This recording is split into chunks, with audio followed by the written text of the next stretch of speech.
Episode 2594. Harimau Darah Jahat Surgawi yang tertekan. Kailin baru saja memegang pedang penekan iblis, dan kekuatan 10 warna di tubuhnya serta roh ular yang menyertainya sepertinya meledak dengan aura yang sangat menyenangkan. Roh ular yang menyertainya sebenarnya telah pulih. Xiao Yan menyaksikan pemandangan ini, matanya sedikit berkerut, sepertinya ada semacam hubungan lemah antara pedang penekan iblis ini dan si Cai menelan piton, yang sebenarnya bisa menekan roh ular yang telah ditekan dan disegel oleh si Cai, kekuatan bangun lagi. Aku juga tidak tahu. Sepertinya ular roh rekanku telah dalam kondisi tertidur dan tertekan sejak menyerap kekuatan ular piton yang menelan itu. Sekarang, di bawah pengaruh pedang penekan iblis, dia baru saja bangun dan muncul kembali di sisiku. Wajah Kailin yang tenang dan cantik linglung untuk beberapa saat, dan matanya yang indah terus melayang di atas roh ular 10 warna dan pedang iblis penekan, tapi dia tidak dapat mendeteksi hubungannya. Bagaimanapun, ini juga merupakan hal yang sangat bagus. Setelah beberapa pemeriksaan, mereka masih tidak menemukan jejak. Xiao Yan dan Kailin hanya bisa saling melirik tanpa daya, namun hati mereka menjadi gembira.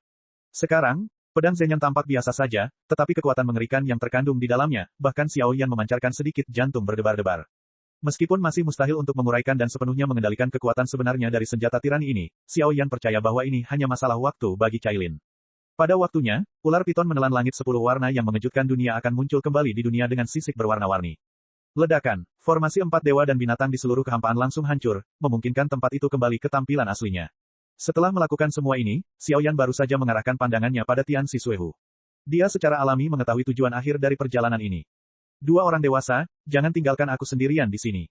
Dengan kekuatan reinkarnasi kuasi tingkat ke-7 saya saat ini, saya pasti bisa melakukan banyak hal untuk dua orang dewasa. Melihat gerakan aneh Xiao Yan, Tian Xisuehu buru-buru memohon. Piton menelan 10 warna, jika dia bisa mengikuti tuan ini, pencapaiannya di masa depan mungkin tidak akan terbatas. Kekuatan peringkat reinkarnasi kuasi ke-7 mungkin sangat kuat, tetapi di hadapan penguasa kuno seperti itu, mereka rentan. Melihat ini, Cailin ragu-ragu sejenak. Saat ini, dia masih belum bisa mengendalikan pedang penindas iblis dan kekuatan si Cai. Kekuatan harimau darah jahat surgawi adalah reinkarnasi tingkat ke-7. Saya harus mengatakan bahwa masih ada ancaman tertentu. Sayangnya Cailin meremehkan kekuatan si Cai Sky Swallowing Piton. Kamu putuskan. Xiao Yan awalnya mengira akan ada pertempuran sengit di sini, tapi siapa sangka itu akan diselesaikan dengan cara ini, dia tidak bisa menahan senyum pahit. Tuan Si Cai, meskipun saya hanya berada di tingkat reinkarnasi ke-7, saya dapat mengikuti Anda dan melindungi Anda yang belum dewasa. Piton penelan langit 10 warna sangat kuat. Tian Xisuehu sepertinya ingin terus berbicara, tetapi ketika dia melihat Xiao Yan yang garang dan ganas, dia tidak bisa menahan untuk tidak mendecakkan lidahnya sedikit. Secara emosional, keduanya masih berstatus suami istri. Saya ingin menjadi semangat dominasi. Melihat Xiao Yan dan keduanya mengabaikan mereka sama sekali, Tian Xisuehu menekan kemarahan di hati mereka dan berkata dengan enggan. Ia tahu bahwa batasnya adalah tingkat reinkarnasi lapisan ke-7, dan sangat mustahil untuk menembus tingkat ini di masa depan, tetapi ular piton penelan 10 warna berbeda.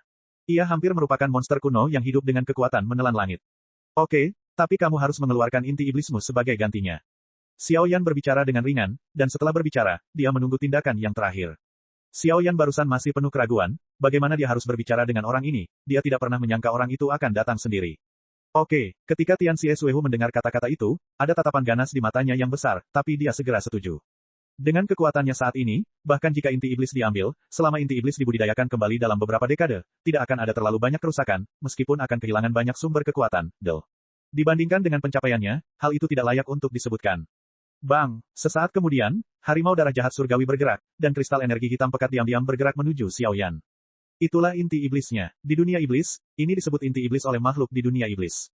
Jangan melihat kristal energi sekecil itu, kekuatan yang terkandung di dalamnya, bahkan jika Xiao Yan sekarang digunakan untuk menelan dan memurnikan, saya khawatir ini akan membutuhkan proses yang membosankan.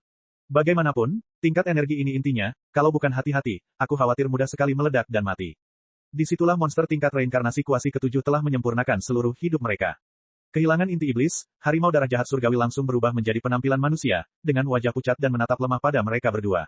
Ini adalah takdir terakhirnya, dan ia hanya bisa berdoa dalam hati agar Xiao Yan dan keduanya bukanlah pembohong, jika tidak. Itu tidak bisa dikalahkan. Bagaimanapun juga, penindasan kekuatan 10 warna membuatnya seperti macan darah yang tidak berdaya, dan tidak dapat membuat gelombang apapun. Aku akan membiarkannya mencobanya. Melihat yang terakhir ini sangat menyegarkan, Kailin diam-diam mengulurkan lengannya, dan ada cahaya samar yang mendominasi pada pedang penekan iblis, menunjuk ke harimau darah jahat surgawi. Ya, Xiao Yan dengan hati-hati memasukkan inti iblis ini ke dalam cincin Kaisar Yan, dan matanya juga tertuju pada macan darah jahat surgawi. Pedang penekan iblis dan penglihatan perkasa dari kekuatan 10 warna tampaknya memiliki daya tarik dan penindasan yang sangat fatal terhadap monster dan binatang. Terima kasih, Tuan Si Cai. Set. Dengan instruksi Xiao Yan, tubuh macan darah jahat surgawi muncul, dan tubuh monster besar itu bergetar, berubah menjadi seberkas aliran iblis yang kuat, meledak ke arah pedang iblis hijau. Puff, pedang iblis penekan bersenandung, dan kemudian sepertinya ada lapisan energi berwarna darah yang menempel pada tubuh pedang, dan itu terus menyebar ke bagian dalam tubuh pedang. Kamu. Tubuh itu baru saja mendekati tubuh pedang iblis, dan paksaan yang tak tertahankan miring ke bawah dari tubuh pedang, menahan masuknya. Merasakan aura menjijikkan bawaan, cairan berwarna darah yang diubah oleh harimau darah jahat surgawi meledak seketika, dan suara kemarahan yang mengerikan memenuhi udara. Puff, sebelum yang terakhir menyerang, pedang penekan iblis bergetar beberapa saat, dan akhirnya mengeluarkan sosoknya secara tiba-tiba. Segera, orang ini memuntahkan seteguk darah, menatap pedang penekan iblis dengan takjub. Pada saat ini, ia dalam keadaan malu, dengan luka besar dan kecil di tubuhnya, tapi ia mengabaikan lukanya dan menatap langsung ke pedang iblis penekan. Itu bukanlah apa yang saya maksud. Sepertinya, kamu tidak memenuhi syarat untuk menjadi roh pedangnya. Melihat pemandangan saat ini, Cailin mengucapkan kalimat seperti itu dengan cara yang misterius. Pedang penindas iblis itu misterius dan tidak dapat diprediksi, dan menempati peringkat keempat di antara artefak di dunia iblis. Kekuatannya terbukti dengan sendirinya. Petik 2. Setelah 3 percobaan, Tian Siswehu harus menyerah, mengatupkan giginya, tampak tidak mau. Dia telah menukar inti iblis, jika kamu tidak bisa menjadi roh pedang iblis, kehilangannya pasti akan menjadi yang paling mematikan. Kamu bisa mengikutiku untuk sementara. Kami datang ke dunia iblis untuk memecahkan kekuatan 10 warna. Melihat amukan Tian Siswehu yang tiada henti, tidak peduli berapa kali dia terpental oleh pedang penekan iblis, masih belum ada tanda-tanda menyerah, Cailin mengangguk dan menurunkan alisnya, menghela nafas. Terima kasih, Tuan Sichai. Pada akhirnya, harimau darah jahat surgawi hanya bisa melepaskan pikirannya sendiri dan berubah menjadi sosok manusia, diam-diam mengikuti mereka berdua. Karena tempat ini sudah berakhir, tidak perlu tinggal di sini. Apakah kamu tahu cara keluar dari sini? Xiao Yan bertanya. Tinggalkan pintu keluar gua Sixiang, tepat di bawah sarkofagus gua. Kalau begitu ayo pergi. Huho. Setelah beberapa saat, Xiao Yan dan Cailin, membawa harimau darah jahat surgawi yang tersiksa di sisi mereka, bergegas kembali menuju stasiun Heisha Long Wolf. Menghitung waktu, serigala naga setan hitam seharusnya meninggalkan Bea Cukai. Hal berikutnya mungkin adalah pusat dunia iblis, tempat monster kuno legendaris berkumpul dengan yang terkuat. Dan, habitat legendaris ular piton penelan langit berwarna-warni. Cek. Rakan-rakan kultivator sekalian, sebelum retret, sila terus berkultivasi untuk jurus subscribe, like, share dan komentar agar sekte novel Sadim terus berkembang pesat.